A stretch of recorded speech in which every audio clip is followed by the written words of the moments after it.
Hello sailors, and welcome back to the lovely seaside town of Whitby. This week we climb 199 steps to have a pint, get bounced all the way to Scarborough, and get stuck in the mud.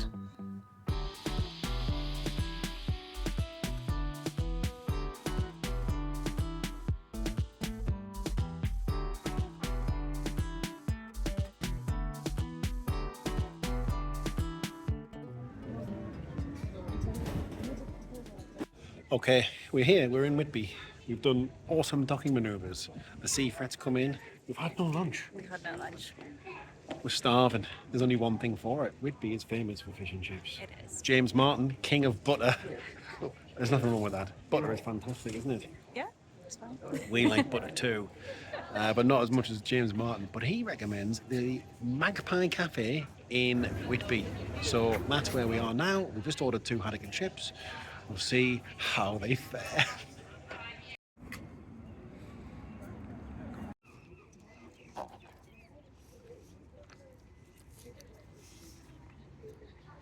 It's a good chip. Oh my goodness. It's a very good chip. Fried and beef dripping, obviously. The batter hasn't got like the tap test. Well, it did, but I put vinegar on it. The chip was completely amazing. That is a great chip. That was a fish. Oh, look at that. Yeah.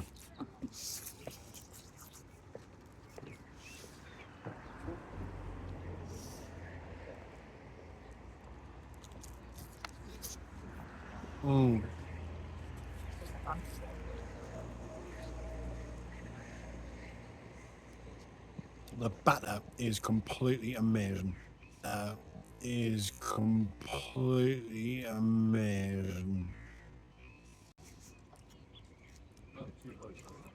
Holy smokes, that was hot. And the fish is really, really good. But no, I like big butts. They cannot lie. But it's Bank Holiday Monday today. I'm not going to tell. I think if we were here last Friday, that fish would have been completely spectacular. But it's So is this suffering the same fate as the Seafood Palace, Seafood Temple? Yeah, it is. It's a long weekend of fish. It loses its freshness, doesn't it? You've got to get it right on, bang on. You do. So the chips. The chips honestly, win. I think those chips, I'm not joking, I'm not, they're probably the nicest chips I've ever had. But the fish, it could have been great. The batter's wonderful, but it's past its best. No trip to Whitby is complete without a visit to the Abbey. So the next morning we donned our walking shoes, and with an enthusiastic terrier leading the way, we began our journey uphill. In 1890, Bram Stoker visited Whitby and found inspiration for his iconic novel, Dracula. This is where Count Dracula arrives in England, aboard the mysterious ship Demeter. When the ship is wrecked on Tate Hill Sands, Dracula takes the form of a black dog and bounds to shore, running up the 199 steps to the Abbey. Today, Whitby embraces its spooky legacy, drawing fans and tourists from all over the world. But now for something far less scary: beer and pizza.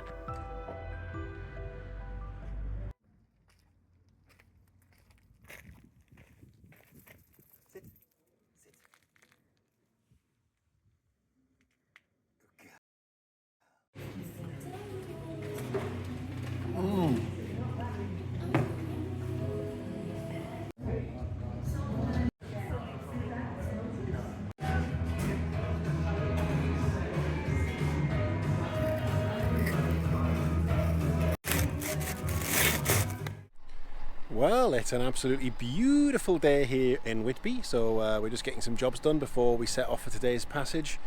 Today's passage is just a short one, 17 nautical miles round the corner to Scarborough. Yeah, quite a short hop, so it'll only take us about 3 hours. If there's any wind, it's going to be coming straight at us, which it has been for the entire journey so far, and looking at the weather forecast, will continue to do so over the next week, which is nice, but that's what we're used to. I watched a video a while ago, and it was someone who'd gone all the way down to the Med from the south coast of England, and they said they'd only gone head to wind 3 times. Well, we went around the UK, and I think we spent 90% of the time head to wind, I think. And then this journey is 100% of the journey so far head to wind. So it's a good job I don't mind it. We can't set off today until 2 hours before high water, because that's when the swing bridge will open for the first time. So we'll go 2 hours before high water, which leaves the last of the south going tide to help us on our way to Scarborough. We should arrive there 1 hour after high water there, so plenty of room for the entrance. Bit of a sandbar on the way in there, but should be plenty of room or depth. And we'll arrive there about 1 hour after high water, so about 7 o'clock tonight. Then it's going to be a quick turnaround, because we're going to need to leave probably 6 or 7 a.m. for a first long trip of the journey so far, down the coast to Grimsby, 57 nautical miles, up the Humber estuary a little bit, and then off into a little harbour on the south side of the river. So yeah, there's not going to be much wind for tomorrow, but we shall see, because the only way we've seen to do it for certain is to get out there and have a look for yourself. But hopefully we'll get a little bit of assistance, but it's going to be a good 12 hour at least, probably under engine the whole way. After a spot of housework, boat work I guess we call it from now on, we have some pork and apple pies from Landers of Whitby, butchers since ages ago, and apparently these are cracking. So when I went to the butcher's this morning, I asked for 2 of these for lunch, and they were still warm, and I thought to myself, oh no, these are supposed to be for lunch, but are they actually going to make it to lunch? You know, when you buy something from like I don't know, in Italy for example, pizza you buy in the morning from the bakery and it's warm, and then it doesn't make it past 8:05. It doesn't. These made it to lunch. Now the best pork pie that I've had is from Block and Bottle, a butcher in Newcastle in the East End. Fantastic pork pies, expensive pork pies, but lovely pork pies, worth travelling for. These are really nice. They're not knocking Block and Bottle off the top, but I wish I'd tasted it when it was warm now. But God, that's a cracking pork pie. Nearly time, just waiting for the bridge to open, then we'll slip our lines and we'll be off to Scarborough.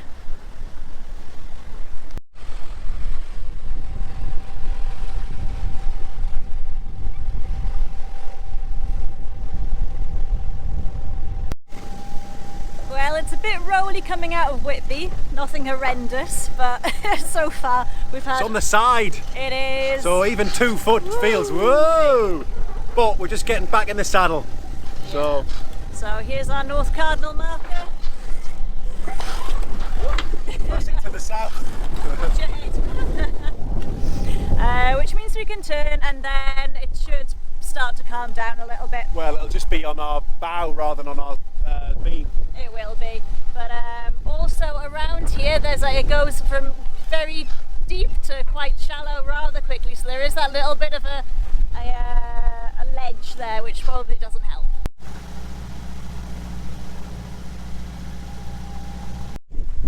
Welcome to another edition of the Great British Weather Watch, which usually means absolutely crap forecasting. So yeah, coming out, boat is up and down like a yo-yo. Supposed to be a very light wind, don't know what it is, but the fact is blowing straight back, and I think I'm going to keep the camera out, because when you get the camera out you don't seem to slam as much. Oh, watch that boom.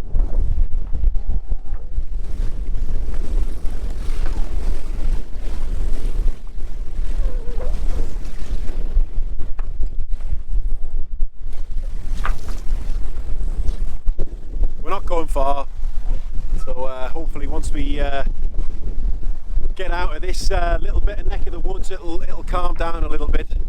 We'll see.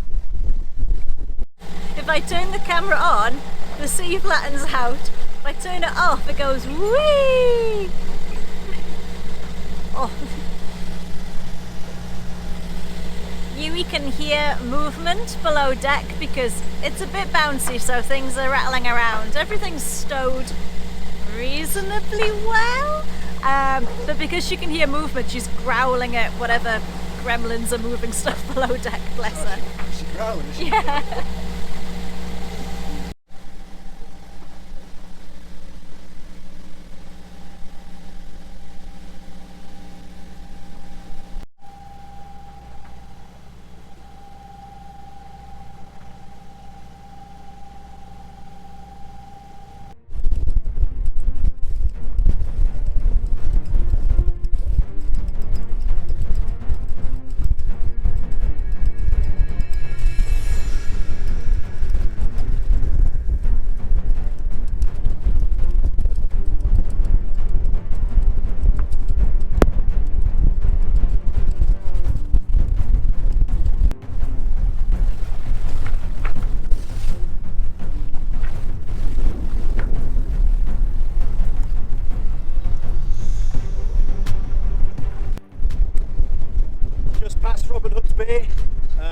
Beautiful cliffs behind me.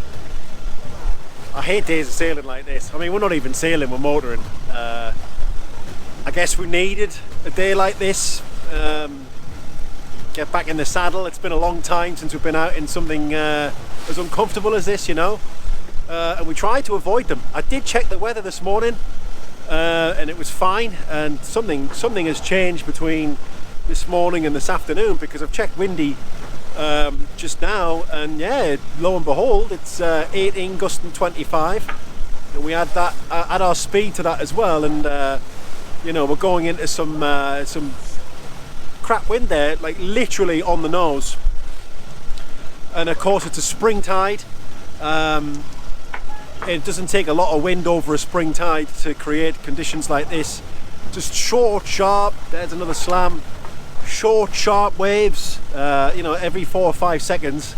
It gets old quite quickly, so I'm going to be quite relieved to get into Scarborough. It's going to take a bit longer than expected. Should be there for 7:30ish, so still daylight, which is good. But yeah, packing gland's still getting too hot. I need to loosen the nut off, and we're looking to do that underway because everything's spinning. And I just don't want to, I don't know, rip anything and have the sea coming in, because that would just be, you know, all we need.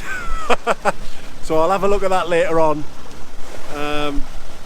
Because I constantly need a wee. I'm in stress mode and I need to, I don't know, calm down, chill out, I think.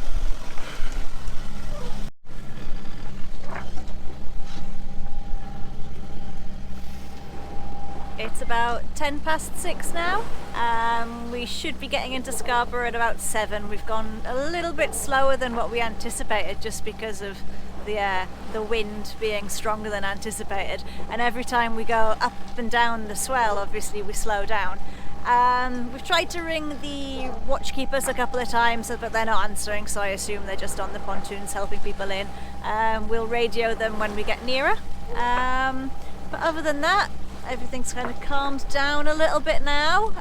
The sun's starting to dip. It's not near sunset yet, but the sun's over there making everything very pretty. How are you doing, Skip? I'm all right. Yeah, it has settled down a bit, which is nice. Packing gland has cooled down a bit as well. The irony being that I had to increase the revs to give us more speed so we actually get there. Because with all this wind and swell against us, we were already doing 3 knots, so I've had to put the revs up, and the packing box seems to have cooled down. I don't get that, unless I'm an idiot, and I am an idiot. We all know I'm an idiot, but I don't get it either. But maybe you will know. Maybe you leave us a comment and you can solve our packing gland issues. it just needs to be loosened off.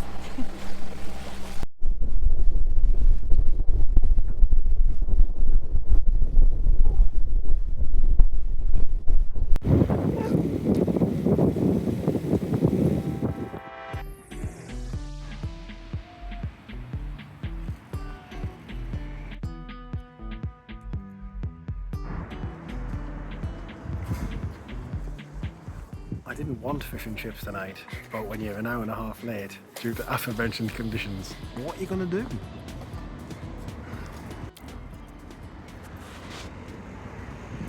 Looks good.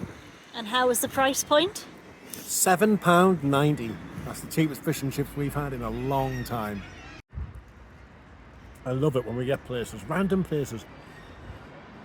We find a random chip shop off the parade, just in some random place, and you get a gem. This reminds me of Bucky fish and chips, £7.90, and this fish. That's extremely good.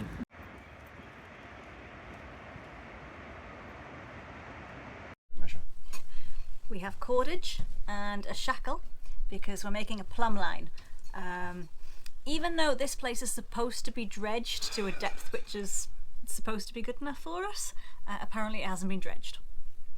So. Because it's council run. And but the thing is, they charge just as much as Royal Keys. £40 it a night. should be dredged. Yeah. Not impressed. Not impressed. Down it goes. There. That's 4 metres.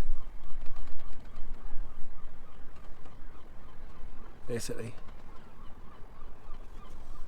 Should we check it on the other side as well, see if it's the same? Because I imagine it slopes away that way. So if there's 4 metres there,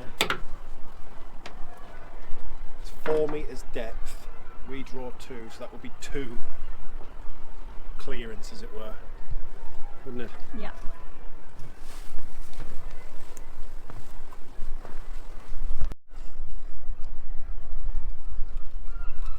We're going to be 60 centimetres in the mud.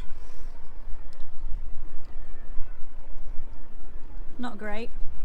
Thanks council for not dredging.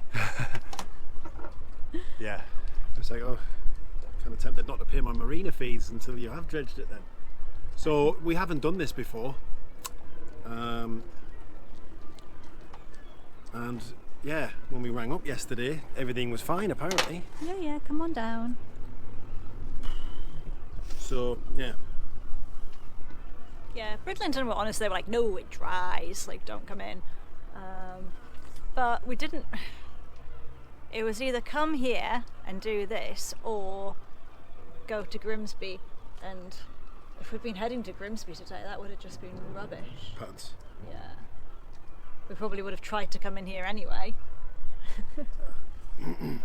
Hey ho, time for a glass of red and an early night, because we start at 6 a.m. tomorrow. Well, it's not far off low tide, and yeah, I'd say for sure we are on the bottom now because the fenders are raising in height as the water goes down. So not that much yet, but there's about another 30 or 40 centimetres to go.